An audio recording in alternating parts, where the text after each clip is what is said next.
Buenos días, hermanos, Dios les bendiga. Estamos a día 15 del mes de julio del año 2024 y continuamos con nuestra lectura bíblica en el libro de Levítico, capítulo 5, versículo 14 en adelante. Esta lectura abarcaremos parte del capítulo 6. Habló más Jehová a Moisés diciendo: cuando alguna persona cometiere falta y pecare por yerro en las cosas santas de Jehová, traerá por su culpa a Jehová un carnero sin defecto de los rebaños, conforme a tu estimación en siclos de plata del siclo del santuario, en ofrenda por el pecado, y pagará lo que hubiere defraudado de las cosas santas, y añadirá a ello la quinta parte, y lo dará al sacerdote, y el sacerdote hará expiación por él con el carnero del sacrificio por el pecado, y será perdonado.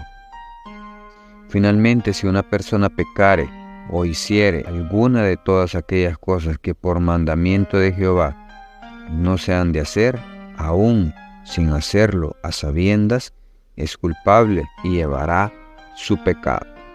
Y traerá pues el sacerdote para expiación, según tú lo estimes, un carnero sin defecto de los rebaños, y el sacerdote le hará expiación por el yerro que cometió por ignorancia, y será perdonado.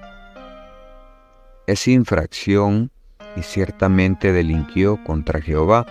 Habló Jehová a Moisés diciendo: cuando una persona pecare e hiciere prevaricación contra Jehová, y negare a su prójimo lo encomendado o dejado en su mano, o bien robare o calumniare a su prójimo, habiendo hallado lo perdido después, lo negare y jurare en falso, en alguna de todas aquellas cosas en que suele pecar el hombre. Entonces, habiendo pecado y ofendido, restituirá aquello que robó, o el daño de la calumnia, o el depósito que se le encomendó, o lo perdido que halló, o todo aquello sobre que hubiere jurado falsamente, lo restituirá por entero a aquel a quien pertenece, y añadirá a ello la quinta parte en el día de su expiación. Y para expiación de su culpa traerá a Jehová un carnero sin defecto de los rebaños conforme a su estimación, y lo dará al sacerdote por la expiación, y el sacerdote hará expiación por él delante de Jehová, y obtendrá perdón de cualquiera de todas las cosas que suele ofender.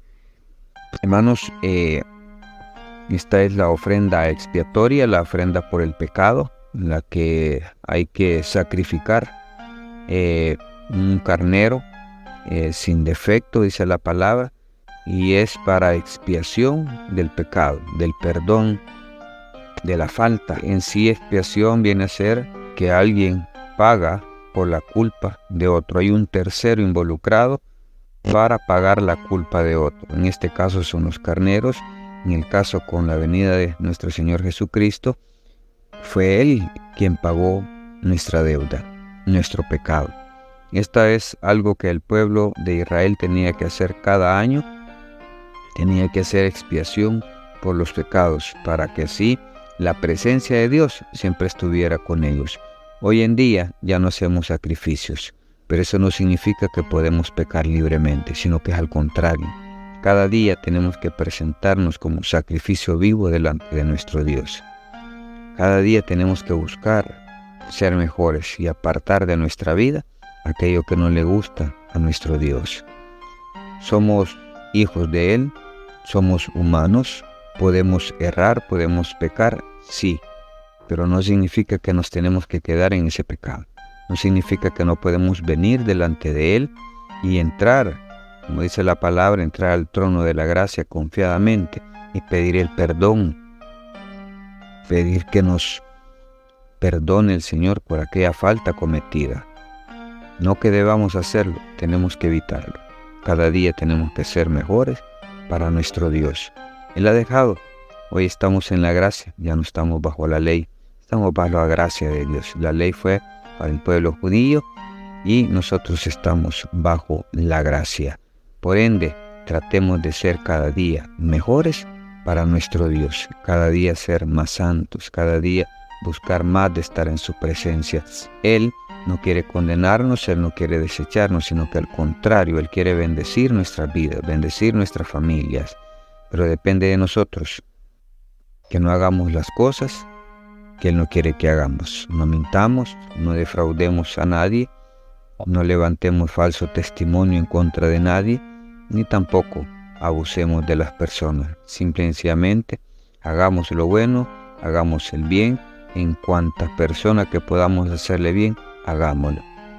No importa si es de la iglesia a la cual asistimos o no. No nos han puesto a tener diferencias con nadie. Estamos para ayudar a los demás y que nuestro Dios sienta que aquellas acciones nuestras son de olor grato, llegan como ofrenda de amor para Él. Gracias, hermanos, bendiciones. Esto ha sido un cafecito para el alma.